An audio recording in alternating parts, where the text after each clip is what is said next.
কি যশ, কোথায় যাচ্ছ? কফি খেলে না, জল খাবার খেলে না? আরে আমি তো তোমার জন্য ব্রেকফাস্ট বানিয়েছি। খাবো না কাকিমণি, খিদে নেই আমার। খাবে না মানে? কিছু না খেয়ে তুমি হসপিটাল চলে যাবে? বললাম তো খিদে নেই। দাঁড়াও, অন্তত এক কাপ কফি খেয়ে তারপর যাও। হসপিটালে খেয়ে নেব।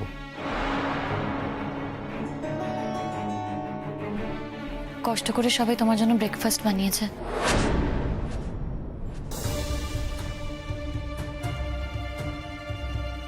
অন্তত এক কাপ কফি তো খেয়ে যেতে পারতে।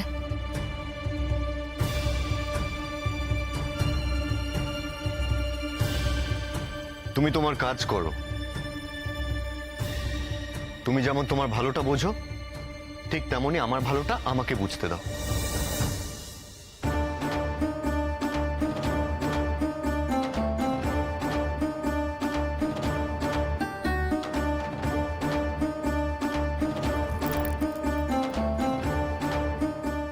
ঠিক ঠিক এইরকম বুদ্ধি করেই তোমাকে চলতে হবে যদি এই বাড়িতে থাকতে চাও। তাই হবে আন্টি, আপনি একদম ভাববেন না।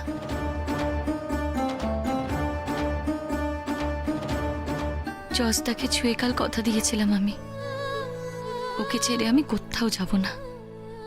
আর ওর কাছে থাকতে গেলে আমাকে যে আপনাদের সকলকে মানিয়ে গুছিয়ে চলতে হবে, সেটা আমার থেকে ভালো আর কে জানে।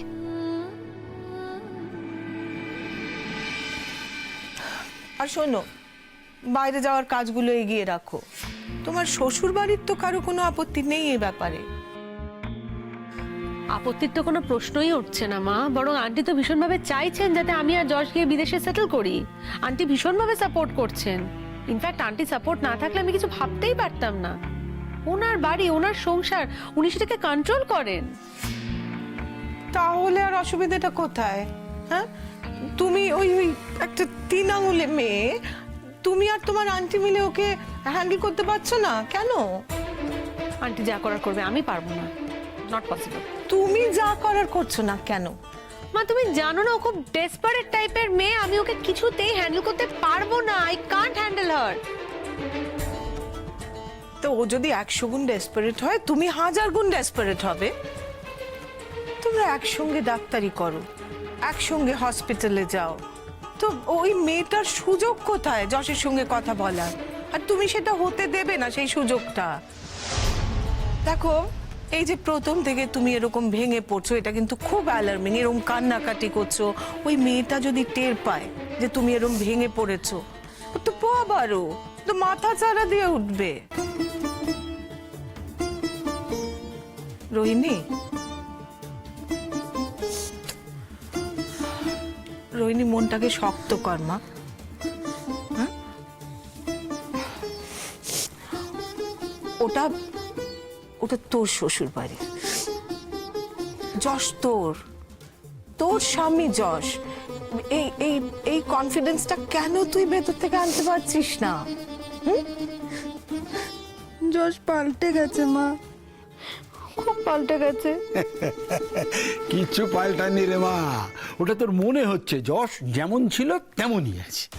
আমি ওকে এতগুলো বছর ধরে চিনি বাপি, ওর মধ্যে কোনো বদল হলে আমি সবার আগে আমারই চোখে পড়বে।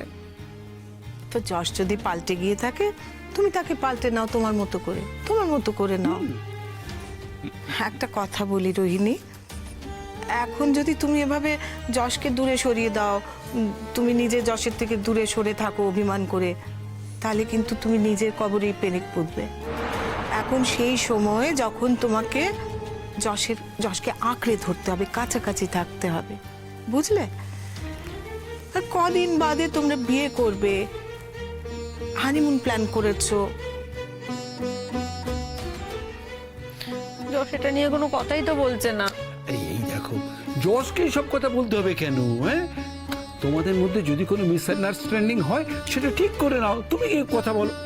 আচ্ছা ঠিক আছে তোমাদের এই হানিমুনটা আমি স্পন্সর করব কি কোথায় যাবো বলো? কি করে আমি জানবো যশ কোথায় যেতে চাইবে? এই, তুমি যশের কাছে যাও, বলো যে বাবা স্পন্সর করছে, আমরা কোথায় যাব সেটা ঠিক করব। হ্যাঁ যাও, এটা তোমার কিন্তু আজকে আমাকে জানাতে হবে যে তুমি কোথায় যাচ্ছ তোমরা, কেমন? শোনো, এবার ওঠো, রেডি হও। তুমি আজকে যাবে, হসপিটাল থেকে ফিরে এসে আমাদের জানাবে যে তোমরা কোথায় যাবে হানিমুনে। তোমার বাপি, আমি, তুমি মিলে একসঙ্গে বসে আমরা হানিমুনটা প্ল্যান করব, ঠিক আছে? চলো। ওঠ। যাচ্ছি তো। আমার মাঝে মাঝে খুব অবাক লাগে যে তুমি আমার মেয়ে হলে কি করে। তোমার তো কোনোদিন মনের জোরের এত অভাব ছিল না, তাহলে এখন কেন কনফিডেন্স লুজ করছো? চলো যাও। বললাম তো যাচ্ছি মা। এই তো মেয়ে এতক্ষণ গোসা করেছিল, কলেজ যাবে না বলছিল, এই তো যাচ্ছে। ঠিক আছে মা, শোন, আমি আর তোর মা গিয়ে তোর বিয়ের যে গয়নাপত্র আছে সব কিনে নিচ্ছি, তোকে ছবি পাঠিয়ে দেবো, তুই তাই দেখে পছন্দ করে দিবি। তবে হ্যাঁ, কোথায় তোরা হানিমুনে যাবি সেটা কিন্তু আজকের মধ্যে আমাকে জানাতে হবে। দেখ এখন সবাই বেড়াতে যাচ্ছে বাইরে, কাজে আমাকে তো টিকিটটা তার মধ্যে কাটতে হবে নাকি? দেখো যশ যেতে আবার রাজি হয় কিনা। রাজি না আর কি আছে, বিয়ের পর হানিমুন যাবে, এটা তো ঠিক হয়েই আছে, রাজি হবে না কেন? হ্যাঁ, আর তাছাড়া তোদের প্ল্যান ছিলই, সেটা এখন ফাইনাল কর। অন্যরকম তো সবকিছুই ছিল কদিন আগে পর্যন্ত। আমরা কোথায় যাচ্ছি হানিমুনে সেটা ফাইনাল না হলেও আমরা যে হানিমুনে যাচ্ছি এটুকু তো কনফার্ম ছিল। এখন তো একটা কিছু ঘটে গেছে মাঝখানে, এটা তোর কেন মনে হচ্ছে? আর যদি হচ্ছে তাহলে সেটাকে ইগনোর কর, ঠিক আছে? আগে যা প্ল্যান করা ছিল সেটা ফাইনাল কর এবং আজকেই আমাকে সেটা জানাবো, ঠিক আছে?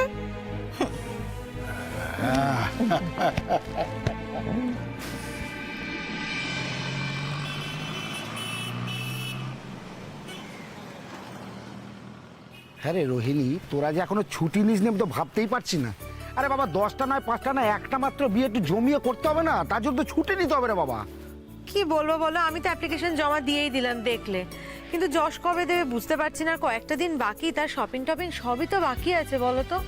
আমি তো ভেবেছিলাম তোদের সঙ্গে আর কোনো যোগাযোগই রাখবো না।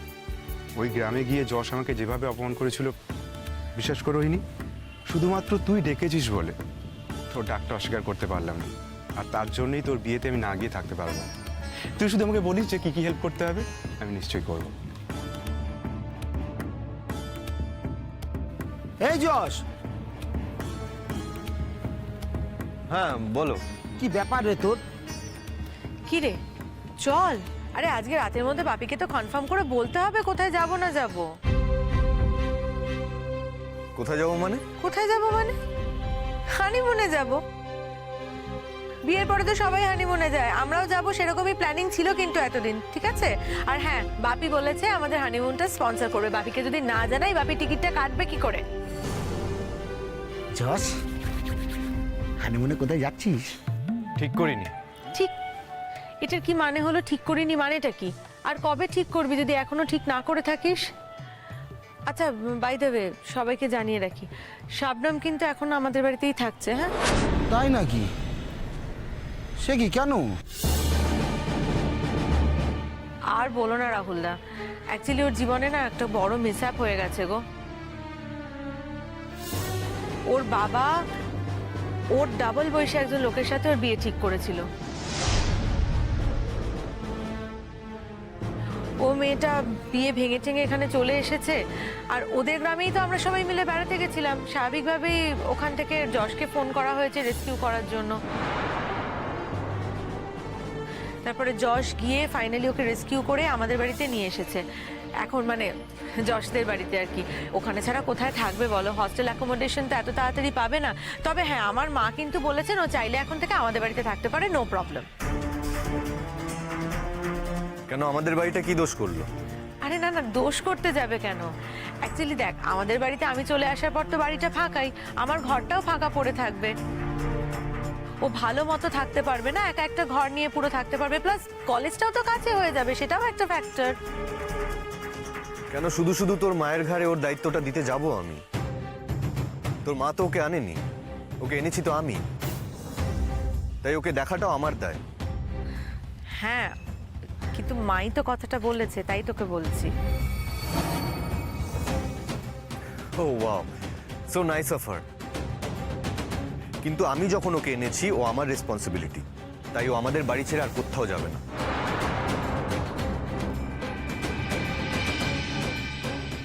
হ্যাঁ রে, তোর ওর সাথে দেখা হয়েছিল আরে এসব নাম। আরে তুমি তো এখন কলকাতার বাসিন্দা হয়ে গেছো। হ্যাঁ, বাধ্য হয়ে। তা কেমন আছো তোমরা? খুব ভালো আছি। এই শবনম, শুনলাম তোমার নাকি খুব সাংঘাতিক বিপদ হয়েছিল, আর তুমি এখানে কিভাবে এলে সেই সব ঘটনাও কিন্তু শুনেছি। হ্যাঁ, জজদা যদি ঠিক সময় না গিয়ে পৌঁছতো, আমি যে কি করতাম আমি নিজেও জানি না। হ্যাঁ, সেটাই আমি বলছিলাম ওদের সবাইকে। ইনফ্যাক্ট এটা শুনে তো আমার মা বলেছেন যে তুমি চাইলে এখন থেকে আমার বাড়িতেই থাকতে পারো, কোনো অসুবিধা নেই। দেখো না, এটা শুনে আবার যশ রেগে গেল।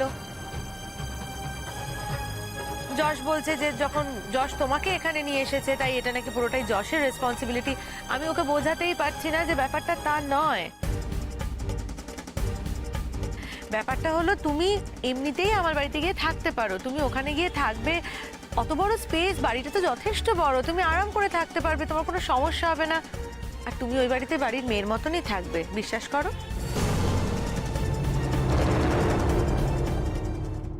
আসলে রোহিণী দি, তোমার বাবা মা জজদার কুটুম, আর জজদা আমাকে এখানে নিয়ে এসেছে নিজের দায়িত্বে। তাই জজদা হয়তো চায়নি আমি তার কুটুমের বাড়িতে গিয়ে থাকি, তাতে হয়তো জজদার সম্মানে লাগতো, তাই হয়তো জজদা রিয়্যাক্ট করেছে। আর যদি কখনো আমার এ বাড়িতে থাকতে অসুবিধা হয় আমি তোমাকে বলবো রোহিণী দি, তাহলে না আমি তোমার মায়ের কাছে গিয়েই থাকবো। না না, আমি এরকম ভাবে মিন করে কিছু বলতে চাইনি শবনম। আর এক্ষুনি তোমাকে আমার বাড়িতে শিফট করে যেতে হবে, মুভ করে যেতে হবে, এরকমও আমি কিছু বলিনি। তোমার যখন মনে হবে, তুমি যখন কমফোর্টেবল ফিল করবে, সময় নিয়ে তুমি করতেই পারো, আমি জাস্ট বললাম। এনিওয়ে, একটা ভাইটাল ডিসিশন নিতে হবে অ্যাকচুয়ালি এখন। দেখো না, তোমার জর্জা তো ঠিক করে কিছু বলেই উঠতে পারছে না। আমাদের হানিমুনে কোথায় যাব না যাবো একটা কিছু ফিক্স করে বাপিকে জানাতে হবে, টিকিট কাটতে হবে। হ্যাঁ রে, তোদেরও বলছি, তোরা কিছু বল কোথায় কি যেতে পারি না পারি। আমার আবার যেমন খুব সমুদ্র পছন্দ, যশের আবার পাহাড় পছন্দ। ওরে বাবা, তোরা তো আগে এটা ঠিক কর, এদেশে যাবি না বিদেশে সেটা তো বল। বাপি বলেছে নো বার, আমরা যেখানে খুশি যেতে পারি, আমরা এদেশেও ঘুরতে পারি, আমরা বিদেশেও যেতে পারি। আমরা কাছাকাছি একটু ব্যাংকক ট্যাংকক ঘুরে আসি যশ।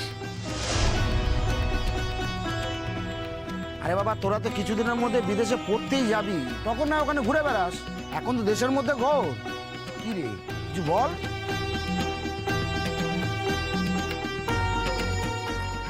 আমি বুঝতে পারছি না এখন আমি যেতে পারবো কি পারবো না।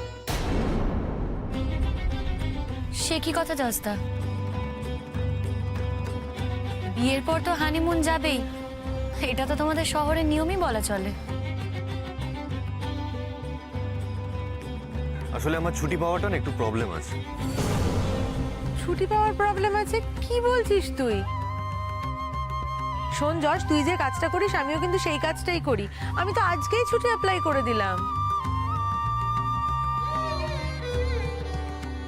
রোহিণী, তুই তো খুব ভালো করে জানিস যে আমার 3-4টি ইম্পর্টেন্ট কেসেস আছে, আমাকে ছুটির দিনেও হসপিটালে আসতে হয়। বাবা, তারা ভালো হয়ে যাবে ততদিনে, অত ক্রিটিক্যাল কেস তো নয়। হ্যাঁ, তা হয়তো হবে, কিন্তু তারা ভবিষ্যতে ভালো হয়ে যাবে সেটা ভেবে আমি এখন কি করে টিকিটটা কাটতে বলবো? আরে বাবা, তুই চিন্তা করছিস কেন? আমি তো আছি, অনেকদিন তো হলো ডাক্তারি পড়াটা নাকি। তুই চিন্তা করিস না, তোর সব কেস আমি নেবো। হয়েছে হয়েছে, তুই টেনশন করিস না। তুই যতদিন থাকবি না আমি সামলে নেবো। তুই আগে ঠিক কর কোথায় যাবি। কাছাকাছির মধ্যে তো আমরা পুরীও যেতে পারি, বল। যশোরে তো আবার পাহাড় পছন্দ, তো তোরা কাছাকাছির মধ্যে পাহাড়েও যেতে পারিস। আমি এখন ওসব নিয়ে কিছু ভাবছি না। আর কদিন পর তোমাদের বিয়ে, এখন না ভাবলে আর কবে ভাববে জজদা? আর রোহিণীদেরও তো একটা প্ল্যানিং আছে। এক্স্যাক্টলি। শবনম, তুমি বরং এই দায়িত্বটা নাও, তোমাকে আমি এই দায়িত্বটা দিলাম। এখন তো তুমি আমাদের বাড়িতেই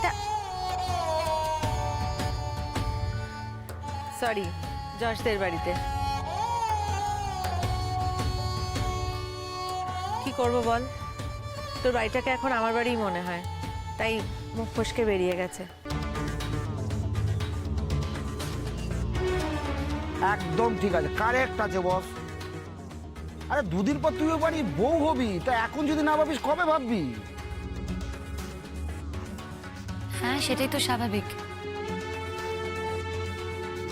দুদিন পর ও বাড়ির বউ হবে, ওটা তো তোমারই বাড়ি রোহিণীদি।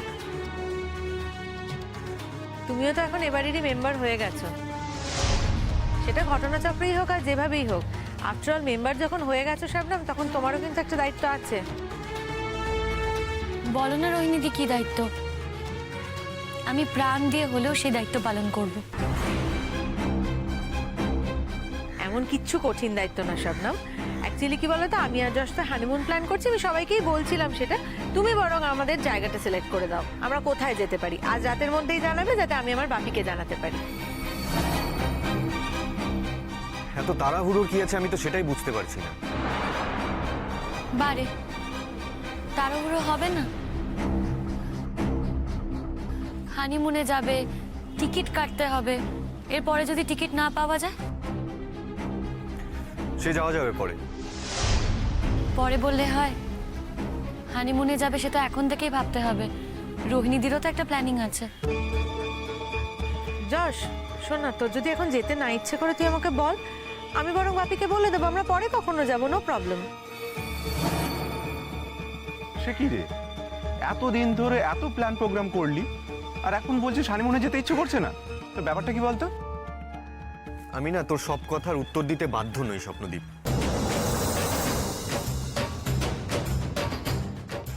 সরি সরি যশ, অ্যাকচুয়ালি আমি কথাটা সেভাবে বলতে চাইনি। এনিওয়ে, এটা তোদের ব্যাপার, তোরা যেটা ভালো বুঝবি সেটা করবি।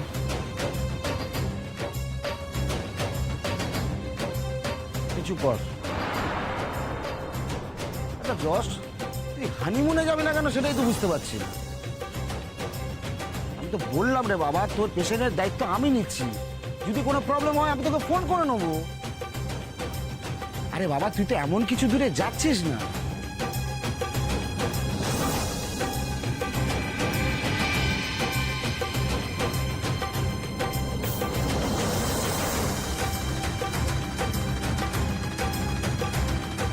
কেমন যেন মনে হচ্ছে যশকে আমি জোর করে নিয়ে যাচ্ছি হানিমুনে। কিন্তু এরকমটা তো হওয়ার কথা ছিল না, তাই না?